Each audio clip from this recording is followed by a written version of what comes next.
I used to believe that weddings brought people closer. That promise, when spoken aloud beneath rented chandeliers, could weld two imperfect lives into something durable. I thought vows were architecture. I thought love was load-bearing. I thought a ring could hold a roof. I was wrong. My name's Alex, 35 on paper, older in the quiet. I met Kelly at a music festival in Austin, the kind of weekend where dust turns your socks gray and every song feels like permission. She moved through the crowd like a current. People leaned toward her without knowing why. When she laughed, heads turned. When she touched your arm, you mistook attention for mercy. I did. I mistook a surge for a foundation. We lasted 2 years before Savannah. Spanish moss, syrup-slow air, a ring warming in my pocket. I asked. She cried. Strangers clapped. A street violinist found our moment like he'd been waiting for it. I called my father that night. He cried, too. Quietly, stiffly, a man unpracticed at joy. And Janet, the woman he married a year after my mother died, told me congratulations as if I were hers to be proud of. She never tried to replace my mother. She just stood where the wind was worst. Charleston became the stage. A villa with white columns and floors that remembered better shoes than mine. String quartet. Night-blooming jasmine. White peacocks like living ornaments. Kelly wanted an aisle that gleamed. I signed checks that did not flinch. She said it would be the kind of wedding that lives in photographs. I told myself photographs could learn to live in us. But while we measured napkins against plates and compared shades of cream with names like vows, linen, bone, winter pearl, I started hearing the thin whistle of pressure inside the walls. Kelly's voice sharpened when the topic was mine instead of hers. My side of the guest list. My side of the family. They're a bit simple, she said once, smiling as if it were a charm. Sweet, though. Sweet like tea. Sweet like something you can ignore because it never bites back. I laughed it off. Stress, I told myself. Logistics turn people brittle. We're all uglier under fluorescent vendor lights. But the remarks kept landing like pins. Your dad's suit may be a darker cut. That's Midwestern. Do your cousins have anyone who can explain the bar menu? I love Janet, but she doesn't really understand taste. The word taste became a fence. On one side, Kelly's palate, curated and defensible. On mine, people who never hired a florist but knew how to carry a casket. I kept making room. That's what love meant to me then, an endless capacity to shift. Move this table. Swallow that joke. Adjust a boundary and call it compromise. It looked noble, felt like erosion.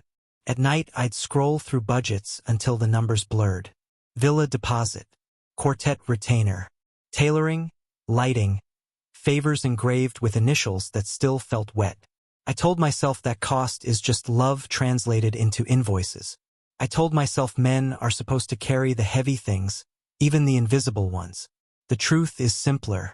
I wanted it to work so badly that I kept feeding it pieces of myself. The Charleston coordinator adored Kelly. Vendors adored Kelly. Even the birds seemed to adore her. I watched how rooms behaved when she entered, how people bent to her certainty. She called it leadership. I called it gravity, and I pretended I wasn't falling. Meanwhile, my people tried to fit. My father texted photos of 3 navy suits laid across their bed, asking which looked less like trying.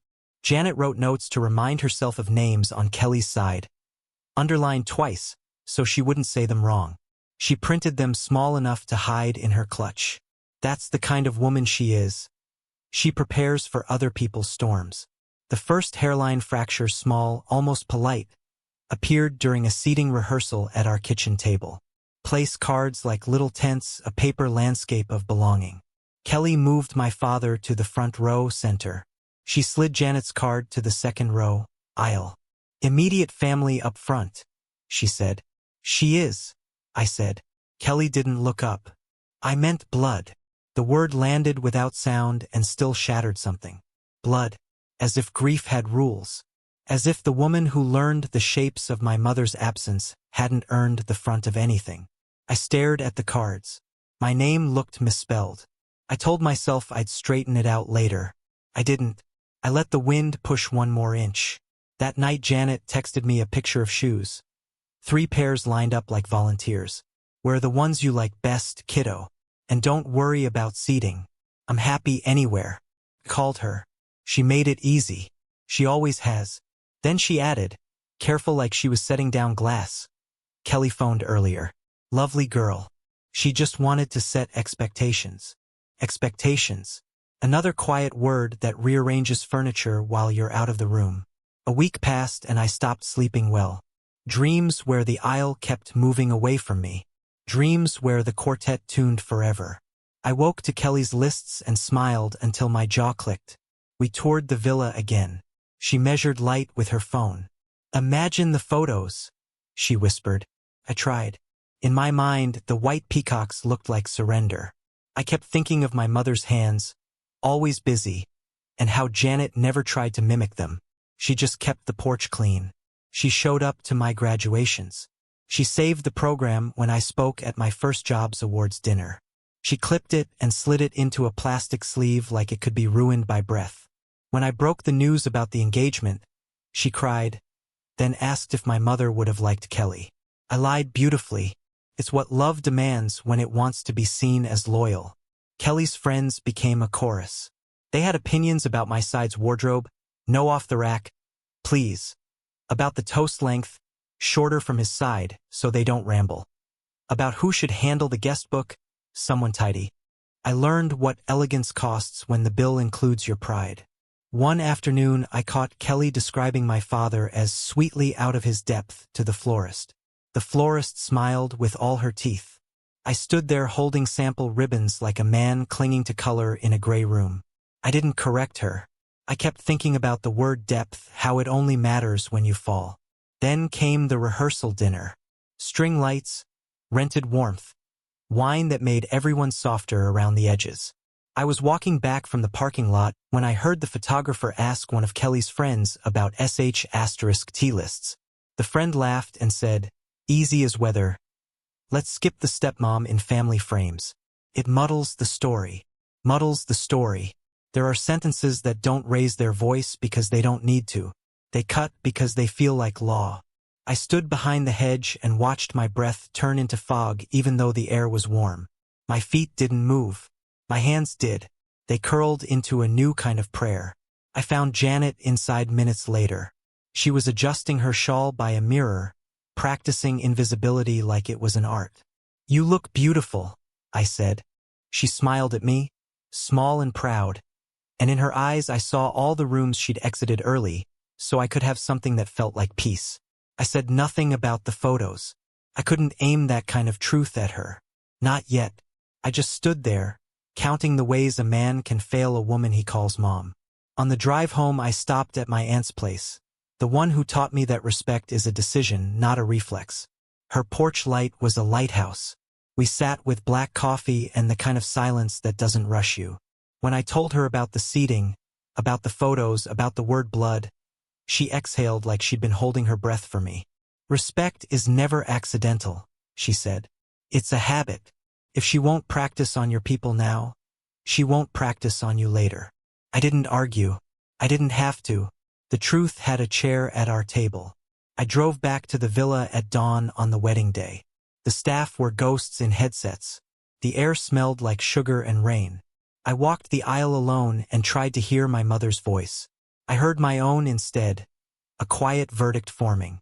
I found the coordinator near the arch and told her to remove the entire front row. All of it. No hierarchy. No division. Seat both families together in the middle like we came here to witness the same thing. She stared, then nodded. Money makes obedience simple. I also asked where the officiant was sitting. She pointed to the garden. I went there and told him we were done. No ceremony. No signature. He asked if I was sure. I said yes. The word felt like a key turning. I texted my father to meet me outside the gates. I didn't tell him why. I just asked him to trust me one more time. He replied with a thumbs up that looked like a man trying to be young for his son. Guests began to arrive. Confusion moved through the villa like a rumor wearing good shoes. People whispered. People smiled like they were waiting for direction. White peacocks shifted on the lawn, indifferent and immaculate. Kelly appeared at the far edge of the path, radiant, inevitable, a vision with momentum. She saw the seats. She saw me standing by nothing where an altar should be. Her smile vanished. There are confrontations that feel like thunder. This one felt like a tide going out all at once and showing the bones beneath the waterline. She reached me fast. Her dress sounded like paper. "What did you do?" she asked. I answered simply, "If my family isn't worthy of the front row, neither is yours. And we're not getting married." Silence. Then motion. Panic travels quickly in formal wear. Her parents went white. Her friends gathered, arranging words the way they arrange flowers. Somewhere, the quartet kept playing because that's what you do when the ship lists. You follow the chart. I walked past them all. Past the rented beauty. Past the plan. Out to the street where my father stood under a live oak, jacket too heavy for the heat. Janet beside him, hands folded like a woman at church. I told them everything. Janet cried, but not the kind that dissolves you. Tears that rinse something clean. My father nodded once, the way men do when they agree to carry part of your decision. "I'm proud of you," he said. I believed him. For the first time that month, I believed something without flinching. Behind us, the villa murmured like a hive you've disturbed. In front of us, a long road and a small sky. I didn't know what the photos would look like anymore. I only knew I'd finally chosen the picture I could live with. The cracks weren't hidden now. They were the only honest thing left. I lost my mother when I was 16. The memory comes to me in sounds. The hum of the hospital machines, the squeak of my father's boots on linoleum, the silence afterward that filled our house like smoke. For months, the air felt wrong. Food lost taste. The radio stayed off. We became two men orbiting a ghost we didn't know how to speak about. Then Janet appeared. She was quiet at first, careful in the way someone is when they know they're walking across someone else's grief.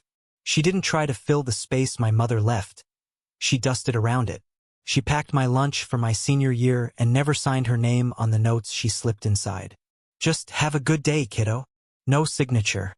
No claim. Took me years to realize how much love hides in restraint. By the time I graduated college, she was simply mom.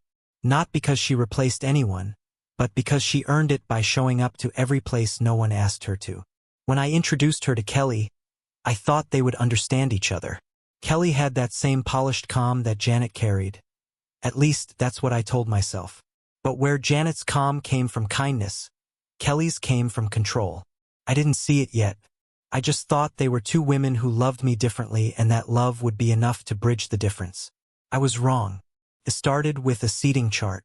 We were sitting at the dining table, the one that had seen more spreadsheets than dinners, with the laptop open and a half-finished bottle of wine between us. Kelly had divided the guest list into color-coded tiers. Her family was in gold, mine in blue, vendors in gray.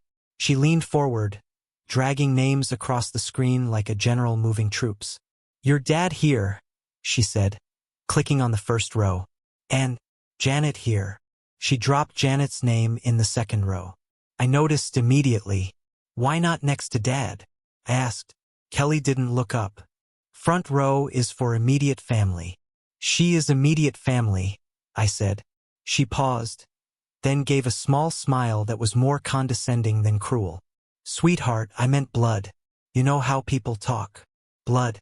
It's strange how one word can make you feel like an orphan again."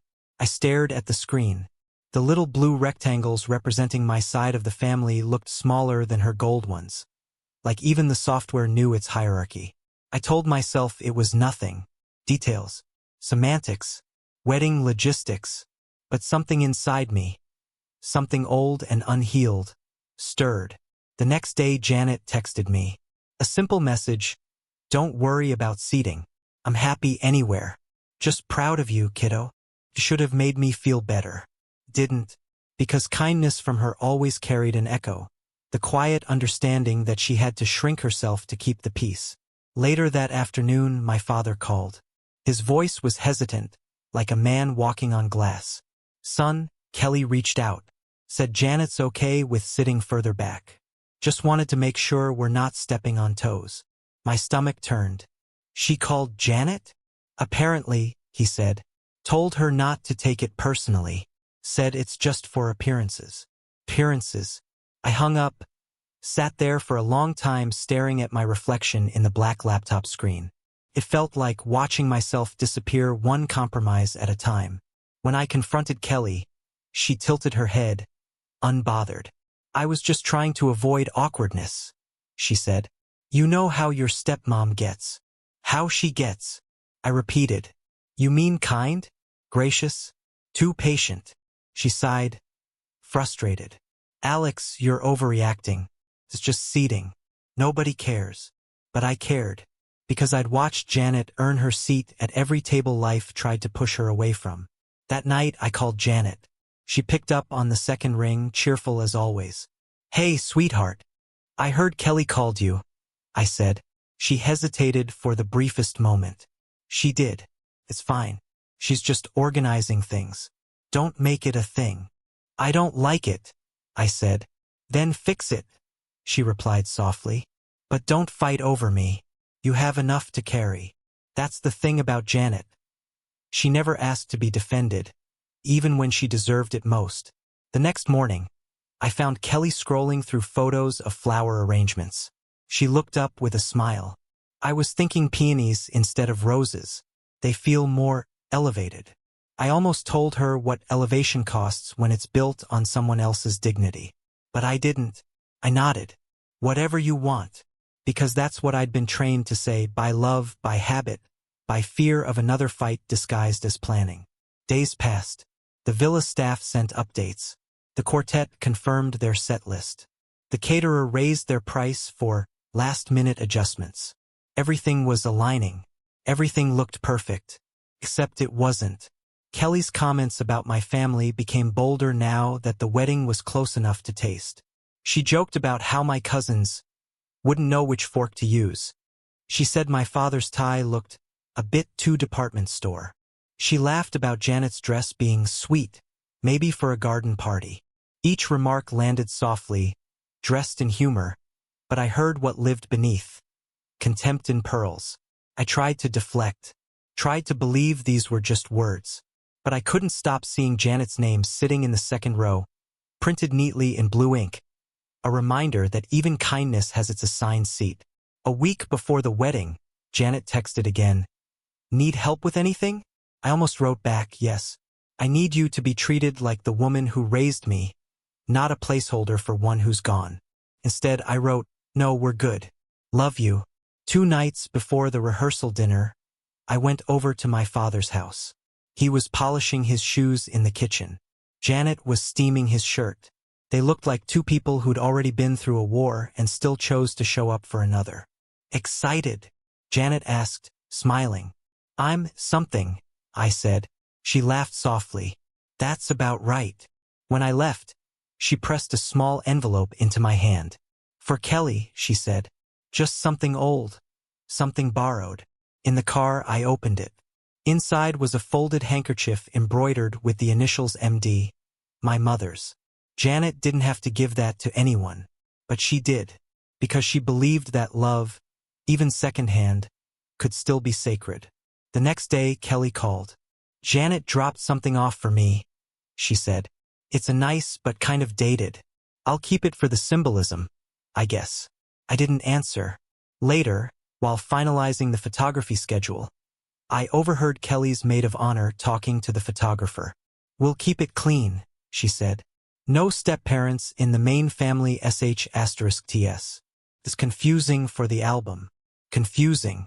That was the word they used for the woman who'd held me through the worst night of my life. I stepped outside, lit a cigarette I didn't want, and realized that every beautiful thing about this wedding had been bought with the quiet humiliation of the people who made me. That was when I knew something had to change. The next morning, I drove to my aunt's house. She was sitting on the porch, mug of coffee steaming in the gray light. She didn't ask why I was there. She never did. When I told her about the seating, about the photos, about the word blood, she just nodded slowly. Respect, she said, is never an accident. It's a decision someone makes every day. Kelly's already made hers. I stared at my hands. So what do I do? She took a long sip of coffee, then said, "You either let her finish building this house on disrespect, or you stop construction before it buries you inside it." That night, I didn't sleep. I lay awake beside Kelly, staring at the ceiling, listening to the sound of her breathing, even peaceful, like someone who'd already won. I thought about Janet sitting 2 rows back, about my father in his polished shoes, nervous but proud, about all the years they stood behind me quietly, making sure I never fell. And I thought about what it means to marry someone who can't respect where you came from. By dawn, the decision was made. I would still show up to the villa. I would still wear the suit, still nod to the guests, still let the music play. But I would not give my name to a woman who thought love meant editing my history. Because some things, family, respect, blood or not, don't belong behind anyone's back row. The rehearsal dinner was held under a canopy of string lights, each bulb trembling in the soft coastal wind. It was supposed to be a celebration, laughter, toasts, a promise of what the next day would bring. Instead, it felt like theater. Everyone played their role. Kelly as the glowing bride, me as the steady groom, our families as the smiling witnesses. But beneath the practiced laughter, tension crawled like something alive. The waiters moved between tables, balancing trays of champagne and fragile civility. My father looked uncomfortable in his suit. Janet kept adjusting her shawl, though the night was warm. Kelly moved through the crowd with the effortless charm of someone who knows she's being photographed. Every smile, every tilt of her head, choreographed. I remember thinking how beautiful she was in that moment, and how little that beauty meant anymore. It happened halfway through dinner. I was standing near the back patio, talking with one of Kelly's friends, when I overheard it. The photographer, a young woman with tired eyes, asked quietly, "Do you want a few tests **TS with both families together?" Kelly's maid of honor laughed. "Oh no, not both. Just the real family. We don't need extras in the main album." "Extras," she said, like Janet was an unpaid actor wandering into the wrong scene. The photographer hesitated.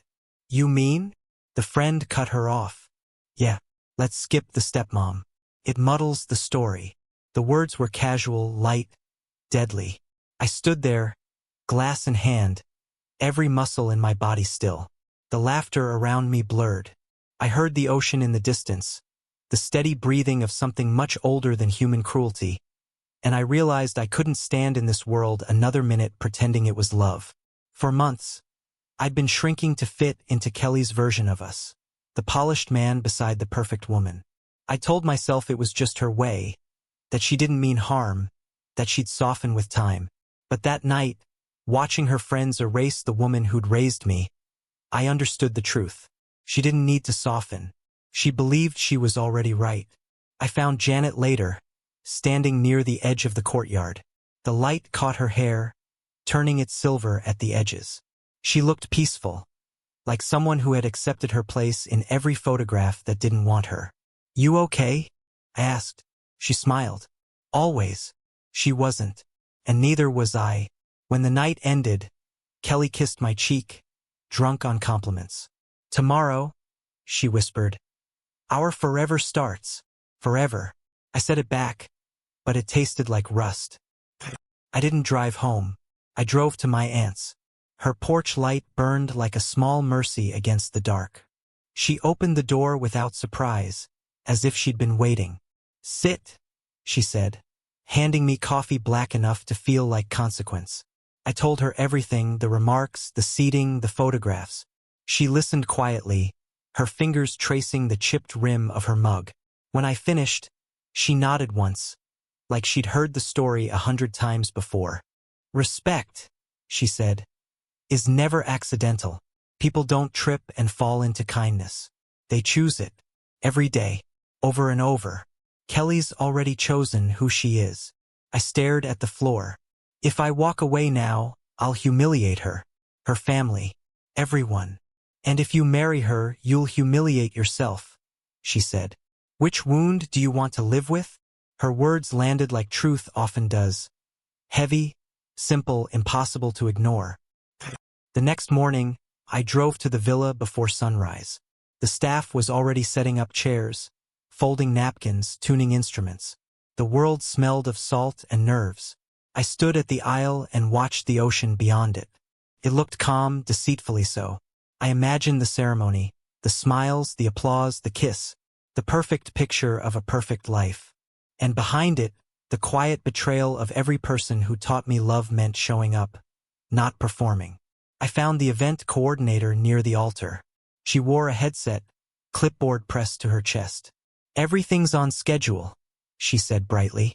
"Not anymore," I replied. She blinked. "Excuse me? I want the front row removed. All of it. No first, no second. Just one family." She hesitated. "Sir, that's—" "Do it," I said. My voice surprised me. Calm, steady, final. She nodded slowly, already giving orders to the staff. Chairs scraped against wood. The sound felt like an exorcism. Next, I found the officiant, an older man with kind eyes and too much hope. "We're not doing this," I told him. He frowned. "Not doing what?" "The wedding."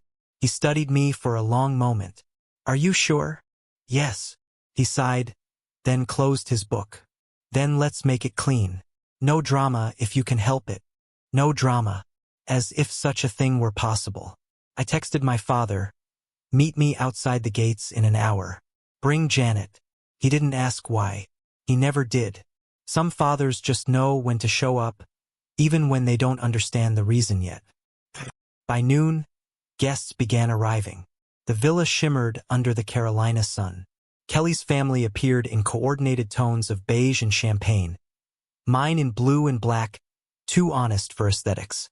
I watched them file in, confused by the missing rows, murmuring among themselves. Then Kelly arrived. The world tilted. She looked breathtaking, in the way storms are beautiful from a distance. The dress clung to her like faith. Her smile was polished, perfect, until her eyes found me standing at the altar with no officiant, no order, no illusion left to protect her. She froze. "What did you do?" she whispered as she approached, the photographer's lens trembling behind her. "I fixed the seating," I said. "If my family isn't worthy of the front row, neither is yours." She stared at me, lips trembling between fury and disbelief. "What does that mean?" "It means there's no wedding. Not today. Not ever." The words landed like thunder. Gasps rippled through the crowd. Her mother's hand flew to her chest. Her father stood, red-faced, demanding explanations that never came. Kelly looked at me, eyes wide, mouth open. A portrait of a woman watching her empire burn. "You can't do this," she said. "I already did." For a heartbeat, everything was still, the wind, the music, the whispers. Then chaos. Guests stood. The quartet faltered, strings whining mid-note. Someone started crying. Someone else started recording. And I walked away, past the chairs, the flowers, the stunned faces, toward the gate where my father waited. He was standing in the shade, hands clasped behind his back. Janet beside him, eyes wet. "What happened?" he asked. "I chose my family," I said. Janet's tears spilled over. Not sadness. Relief. The kind that comes when someone finally sees you after years of being invisible. "I'm proud of you," my father said simply. I believed him. For the first time in a long time, I believed anyone. We left before the shouting reached us. The villa behind us looked small from the road, all that money and beauty folding in on itself. Somewhere, Kelly was explaining, defending, rewriting the story before it even finished happening. But the story wasn't hers anymore. That night, I sat at my father's kitchen table. Janet brought out 3 plates, poured wine she'd been saving for something good. The house was small, cluttered, real. "I didn't think you'd actually call it off," she said. "I didn't either," I admitted. She smiled faintly. "You did the right thing. Not for me, for you." We ate quietly. My father turned on the radio, an old country song humming through static. Outside, the world kept spinning, oblivious, indifferent, free. And for the first time in months, I felt the same. By the time the sun began to set over Charleston, the villa had emptied. The guests had left in awkward clusters, their shoes clicking against the marble like punctuation marks to a story that would soon be rewritten a dozen different ways. I knew what they were saying before the words ever left their mouths. Poor Kelly? He lost it. Must have been cold feet. No one ever imagines the groom as the one who walks away. The bride always gets the sympathy, the story, the spotlight. I knew that. I accepted it. Because the truth isn't what people remember. It's what they can repeat without guilt. When I returned to my father's house that evening, the porch light was still on. Janet met me at the door, still wearing the same soft blue dress she'd chosen for the wedding. Her mascara had smudged, but she looked lighter, somehow, like someone who had just witnessed a long-delayed rescue. "You okay?" she asked. I hesitated. "Not sure what that means anymore." She smiled faintly. "Good. It means you're finally being honest." Inside, my father was sitting at the kitchen table, sleeves rolled up, a beer sweating in his hand. He looked up and nodded. "You did right," he said simply. It wasn't celebration. It was acknowledgement, a man's version of a hug. We ate leftovers that Janet reheated from the night before. Simple food, mashed potatoes, chicken, corn. Tasted like something steady, the kind of meal that doesn't need photographs. Between bites, my phone kept buzzing. Calls from Kelly, then from unknown numbers, then from friends who had once cheered for us online, now desperate for context. I ignored everyone. When I finally checked social media, I saw the first ripple of her version spreading. Post. A single, crafted paragraph. "Today should have been the happiest day of my life. But sometimes people change. Sometimes love isn't enough. I wish him healing and peace." Healing and peace, the polite autopsy of modern heartbreak. The comments came fast. "You're so strong. He didn't deserve you. Everything happens for a reason." Then the private messages started. Friends asking if I'd had a breakdown, if I'd run off, if there was another woman. Everyone wanted a scandal they could understand. I didn't answer. I didn't need to. Truth has its own quiet gravity. It doesn't need an audience. It took less than 24 hours for the narrative to shift. A former bridesmaid leaked *TS. Group chats where Kelly called my father a sweet old mechanic and Janet, the maid in a nice dress. She joked about editing out the extras in family photos. She even mocked the handkerchief Janet had given her. Imagine thinking I'd actually carry someone else's dead mom's snot rag. The internet turned fast. They always do. The sympathy curdled. Comments changed tone. The same people who'd called her brave now called her cruel. The same friends who'd sent me condolences now sent apologies. I didn't respond to those either. Some silences deserve to last. 3 days later, Kelly showed up at my apartment door. Not the one we'd shared. I'd gone back to the small place I'd rented before her, where the walls still smelled like paint and freedom. She stood in the hallway, makeup perfect, eyes raw. "Can we talk?" she asked. I let her in, not out of curiosity but closure. She looked around the apartment. Bare walls, a single chair, an unmade bed, and shook her head. "You really just left everything." "I didn't leave," I said. "I took myself back." Her laugh cracked. "You humiliated me, Alex. In front of everyone. Do you have any idea what that felt like?" "Probably a little like what Janet felt when you told her she wasn't family," I said. She opened her mouth, closed it again. Her defenses flickered like a dying bulb. "I never said that." "You didn't have to," I replied. "You said it every time you decided who counted and who didn't." She sank onto the chair. "I was just trying to make it perfect." "It was perfect," I said quietly. "Perfectly cruel." For a long moment, the only sound was the air conditioner humming. Then she whispered, "Do you hate me?" "No," I said, "but I don't recognize you. And maybe that's worse." She stood, straightened her dress, and walked to the door. Before she left, she turned. "You think you did the noble thing? You didn't. You just quit. I shook my head. No. I just stopped paying the bill for your version of love. Weeks passed. The story cooled online. Kelly disappeared from the feeds she used to live on. The villa refunded half the deposit out of sympathy or guilt. I didn't ask which. The vendors sent polite emails offering discounts for future events. I deleted them all. I started seeing Janet and my father more. Friday dinners became a ritual. Nothing fancy, takeout sometimes, home-cooked others.